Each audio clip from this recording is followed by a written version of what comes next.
الأصول الثلاثة وأدلتها لإمام الدعوة الشيخ محمد بن عبد الوهاب بن سليمان التميمي.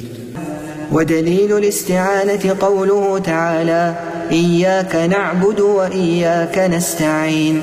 وفي الحديث: إذا استعنت فاستعن بالله.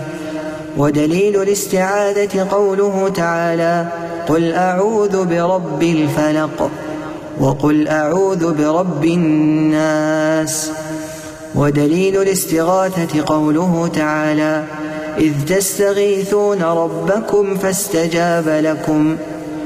ودليل الذبح قوله تعالى: قل إن صلاتي ونسكي ومحياي ومماتي لله رب العالمين لا شريك له.